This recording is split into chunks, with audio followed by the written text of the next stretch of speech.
Hello and welcome to another episode on Journey to Authenticity, a podcast helping you to become fully authentic on your journey to success. My name is Braiden Belnap. I'm a human just like you, striving to build a dream life while staying true to me. And it's my mission to help you achieve your highest level of authenticity possible, all while you build your dream life. But what if we don't have control over the way people see us? What if we don't have control over our own lives? What if we're not true to ourselves? What if we're not true to our spouses? What if we're not true to the world? What if we started to let people see us? Let people see us for the good and the bad, the ugly. What if we gave ourselves permission to lift the weights off our shoulders and simply become true to ourselves? This would allow us to start to show up for ourselves stronger, show up for our wives, our husbands, our significant others, our kids, and the world. And as we tell our story, we get to make a bigger impact. That's why we have Connan Peterson coming in today. As I'm so excited to learn from him myself, I'm excited for you guys to learn from him because he's transformed his life from living in an abusive household when he was a child with his father, where he was unseen, even with how hard he worked, to then going into marriage and a career and building a life where he wasn't living true to himself. And this year, he completely transformed that, becoming his best version of self, building an amazing, strong relationship with his wife and his kids. Today, he lives an authentic life, building his true brand. Connan, thanks so much for coming today. I really appreciate you having you. Yeah, thanks for having me. It's definitely an honor. I love listening to your podcast, and I honestly, I mean, when we connected, early this year, I just knew that we would be longtime friends and really could benefit from each other, and it's true. Absolutely. It's crazy that you say just a year. I feel like I've known you for a long Yeah, time. I feel like I've known you all my life. Honestly, the Absolutely. kind of conversations we've had, but I think it was in March of this year when we hosted that event, and that's when we became friends. And since then, we've built a really good relationship. And so I truly appreciate you inviting me on here, and thanks for having me. Absolutely. This is exciting. So today's all about personal brand, really Right. building the person that you are. And to me, obviously the listeners tuning into this podcast is about your journey to becoming authentic, your best self. And to me, what's better about your personal brand? If you're making a false identity online and you're really not yourself, For sure. that's that's not the journey to an authenticity or a happy life, to say the Well, and the other least. thing too is people will sniff that out. Like sooner or later, if you're not authentic with your content or who you are online, like eventually people will catch on to that and kind of connect the dots and say, well, this person, they say that you got to do this and live this way. But then when you start to understand that they don't live it themselves, people will start to fall away from that. And that's the one thing that I teach all of my clients and a lot of the clients that I've worked with in the past is being authentic, showing your failures is actually a beautiful thing. Because if you can show your failures and show how you got out of it, show how you've triumphed over that and overcame that, that's when people are connect to you. For me, and we'll dive into the story throughout this podcast, some of the things that I've went through in my life, I hid it for a long time because I was ashamed of it. I was ashamed of my childhood with my father. I was ashamed of what I went through in my relationship, in my marriage. And when I finally got to that point of putting it out there and sharing it with the world, say, this was it. This is me and all my flaws and everything, my authentic self, the good and the bad. This is how I overcame the bad, where I went from rock bottom to now I'm here. That's what we teach our clients is showing your authentic self. Because that darkness, that the past that you have, the things that you failed at, if you open it up to the world, it no longer has that power over you, which is incredible. Because for me, when I was hiding it and keeping it in the shadows and just kind of super introverted, I allowed it to dictate my life. I allowed it to tell me who I was, how to act, how to react to people. And it led me down to the path of ultimately almost committing suicide. So that's kind of all of it in a nutshell. And Absolutely. And you said it. You're on this path and you've gone through this. We talked about this before, but there's people that go through something and stay stuck. yeah, And then there's the yous of the world, the people that went through it, got through it, and are telling the story so that other people can get through it as well.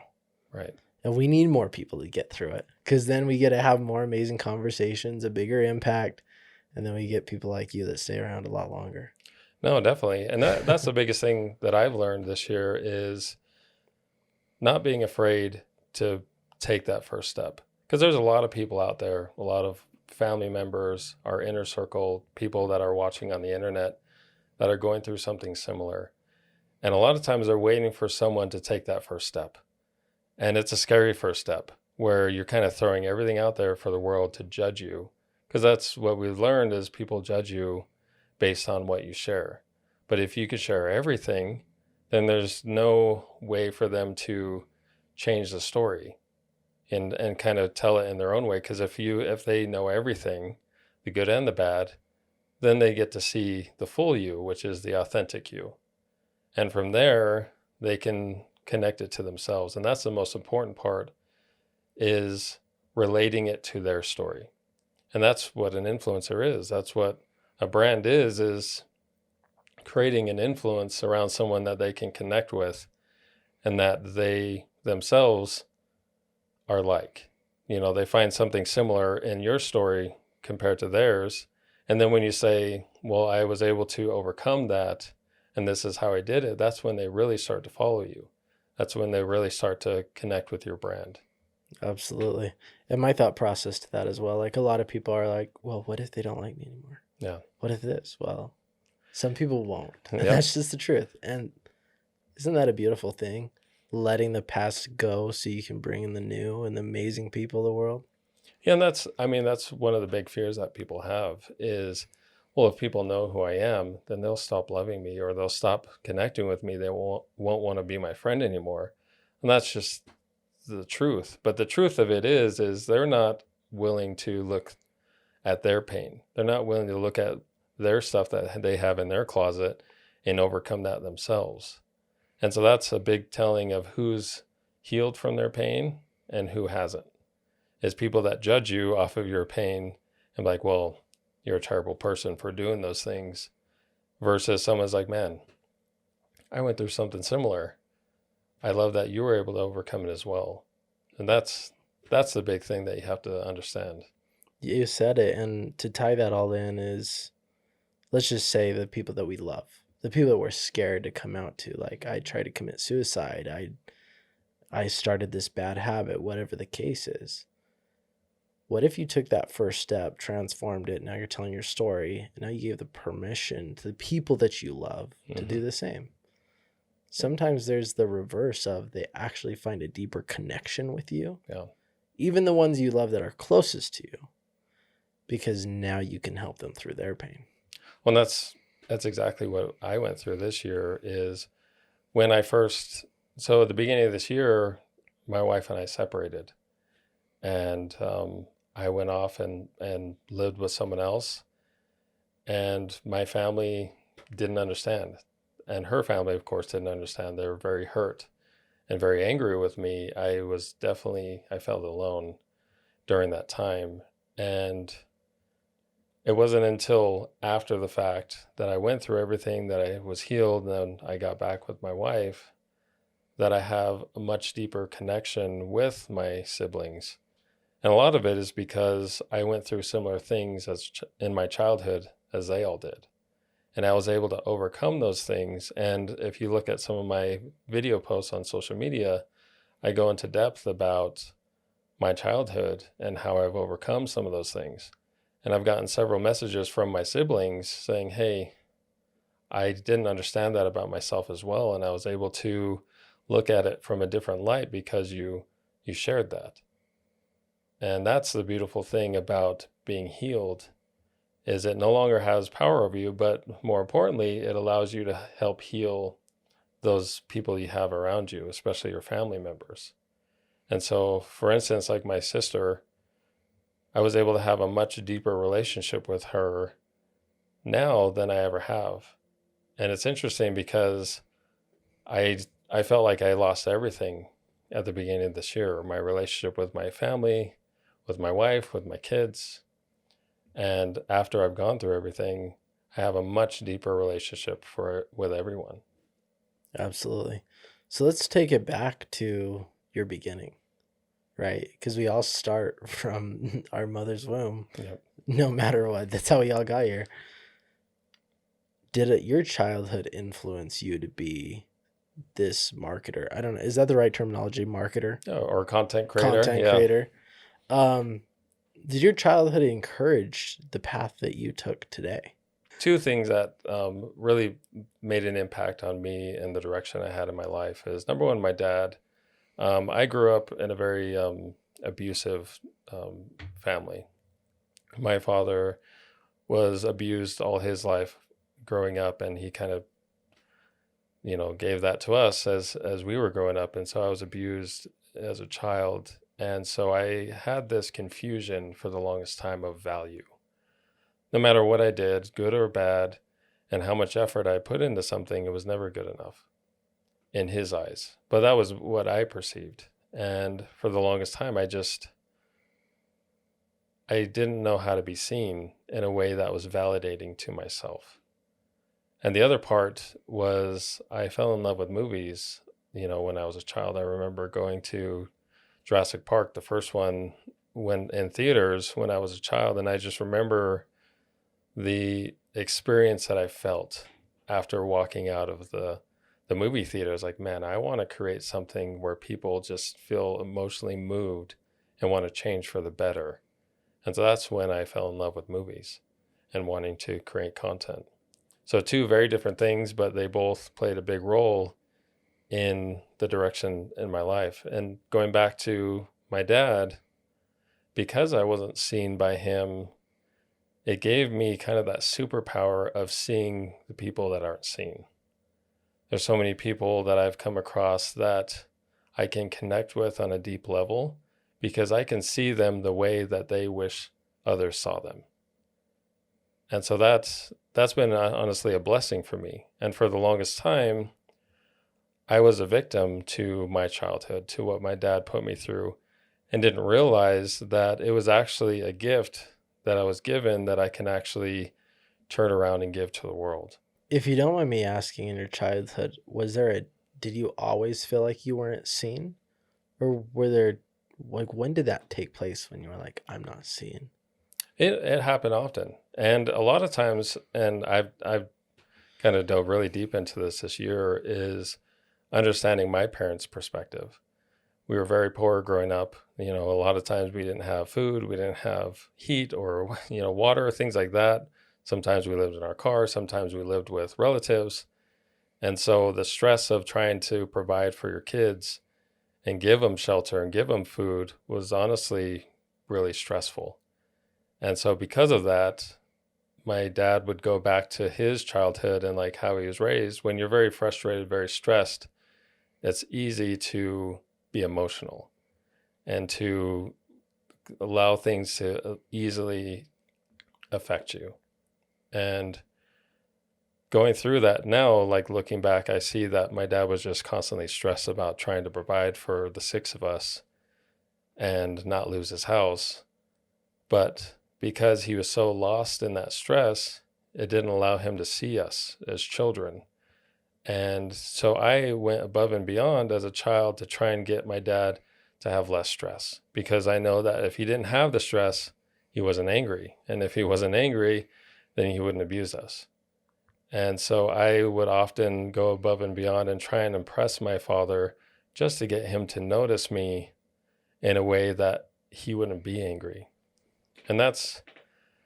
But for the most time, because we stayed in that poverty for the majority of my childhood, it was very hard for him to see past that.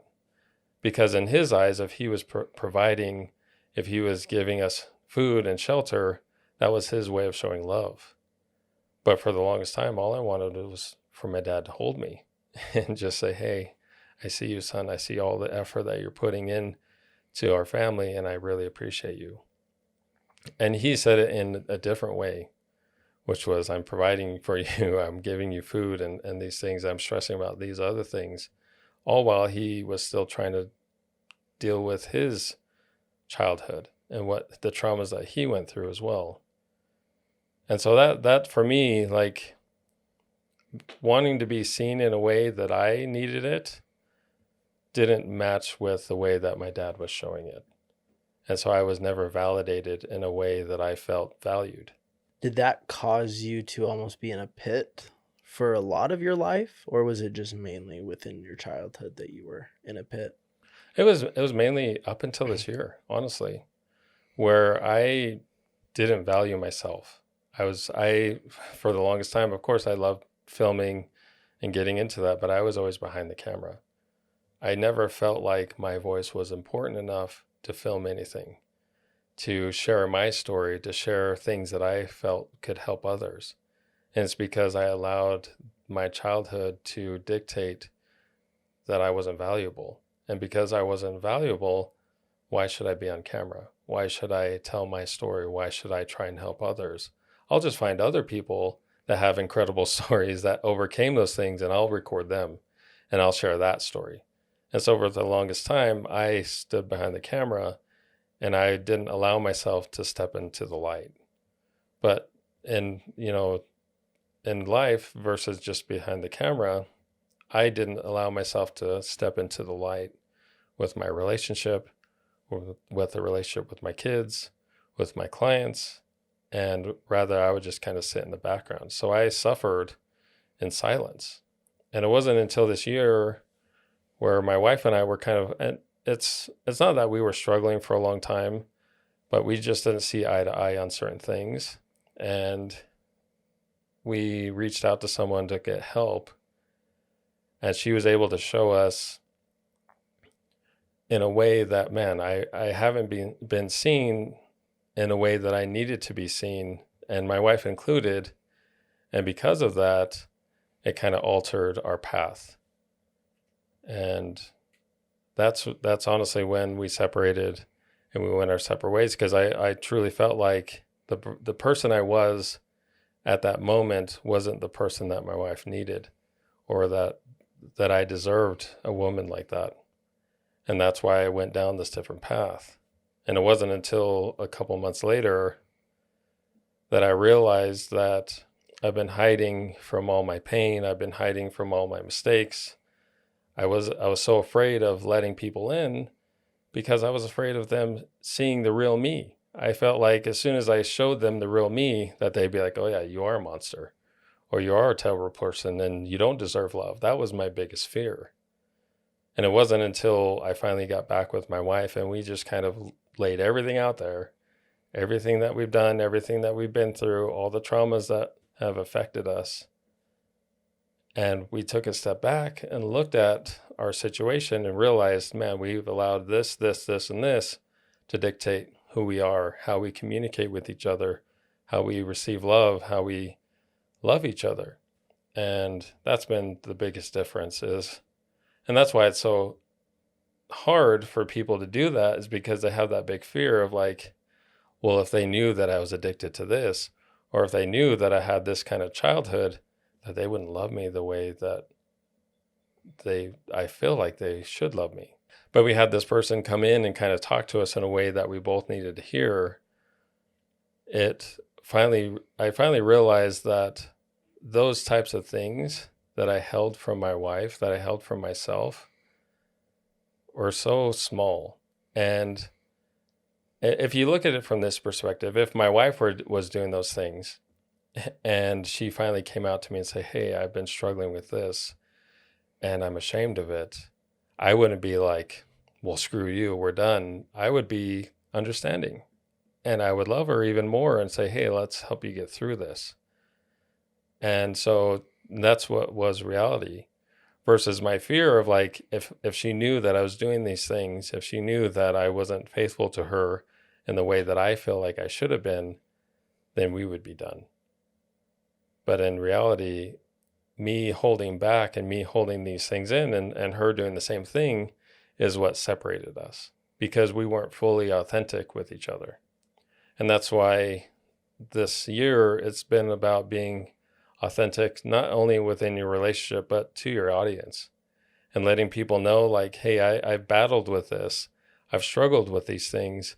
And a lot of it has to deal with my childhood, but a lot of it has to deal with me staying a victim to it. Because it really comes down to, we don't have a choice of things happening to us, but we have a choice of how we react to it. And for the longest time, I've allowed my trauma, my childhood, to dictate my life. And I finally this year changed that to, no, I'm going to dictate my life. I'm going to tell the world that this is what I went through and this is what I did to overcome it. And that's made all the difference. Absolutely. So ultimately, obviously, you had an upbringing, which lots of people don't wish to their worst enemies, to say the For least. sure. And it's affected your life. And you've completely taken it and transformed not only your life, your marriage, and clearly your siblings and some of the people that you love. Yeah. And people that you don't even know at this point. Just from a far-fetched, oh, Connan got through it, that means I can too. Yeah, definitely. And that's the beauty about life is we're all, I mean, we talked about this before the podcast, but we're all human. We're here to have a human experience. And part of that human experience is to make mistakes and to learn from those mistakes. And a lot of times, if we're not truly honest with ourselves, from the mistakes we've made, we continue to make those same mistakes. And it's not until we are honest with ourselves, say, hey, I made this mistake. It's affected all these people. I need to go talk to those people and let them know that, hey, I've been doing this. And if it affected you, but you didn't truly understand why it affected you, but here's the whole story. And this is why I've acted this way. This is why we are struggling in these areas. And as soon as you do that and kind of clear out the air, that it changes the direction that you're going in your relationship. I love that. So I really see a tie as you're speaking to this. There's a tie between personal brand, your relationships, and self. Yep. And that if you're authentic with self, naturally you'll be a lot more authentic with relationship, which will naturally allow you to be authentic for your personal brand. Yeah. For what the world sees. Is that fair to say? Yeah, that's it right there. Is for me this year, I mean, I put myself last with my relationship, with my children, with my work. I put everyone first. And it wasn't until this year that I switched that I put myself first. And it's not a selfish thing to put yourself first when it comes to taking care of your health, taking care of your mental health and your spiritual health. I listened to a podcast by Ed Milet, and it talked about, if your cup isn't full, then how can you fill others' cups? But if you're filling others' cups from an empty cup, there's not a lot of substance to it. And that's been the biggest reason why I was like, hey, I got to fill my cup so full that when I start pouring into other people's cups, it fills theirs immediately. And so it started with personal development, like really diving into the things that I allowed to dictate my life, like my childhood, like the clients that I had in my past that did me wrong. Like I played a victim to it. And it was a subconscious thing. I didn't even realize that I was a victim to those things until this year. And I finally took ownership of my life. And that's been the biggest shift, is once I took ownership of my life, my personal life, then I can translate that into my relationship and then translate that into my brand and helping others. Because a truly authentic person that has healed can do the same for others. Absolutely. So do you feel like that's the first step for anybody building? I honestly would say whether you want to be a influencer, business owner or not, just for a normal person, is that where you start? Is lay it all out on the floor? The good, the bad, the ugly, the demons, the angels, everything about you, just lay it all out? Yeah, for sure. And you don't necessarily have to do that to the public. And that's kind of the scary thing when people hear about that. It's like, oh, now everyone has to know everything that I've been through. I do it because I know that it helps others. And eventually, I'm sure everyone that finally puts everything out there, they realize the benefit of doing that. But I just tell my clients to start being honest with yourself.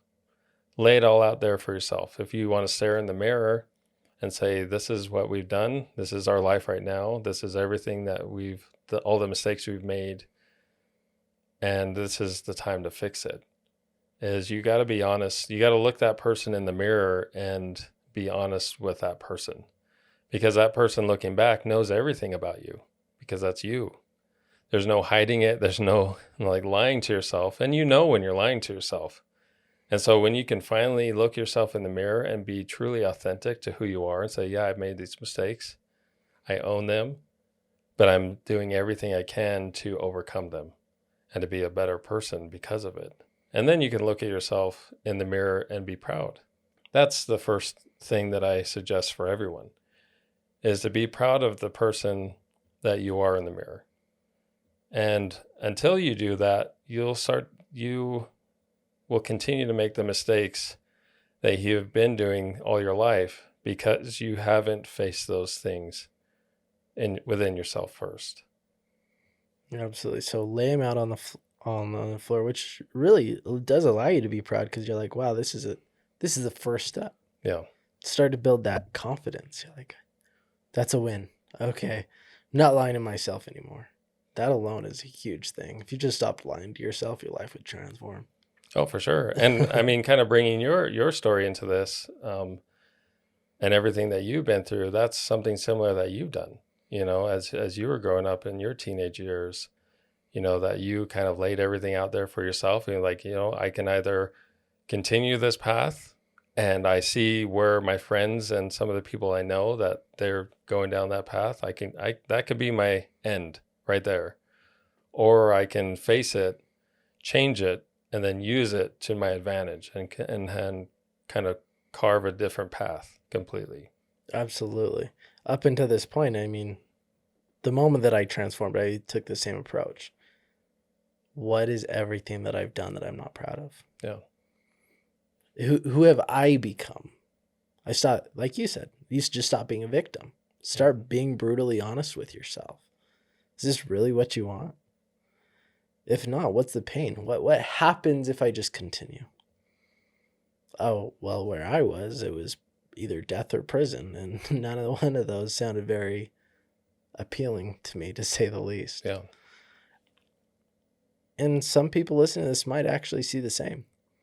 Maybe they're addicted to a certain drug. Maybe they've been smoking cigarettes their entire life. Maybe they are looking at death in the face, and they've just done nothing at this point to change it. Yeah. Now they can. They have the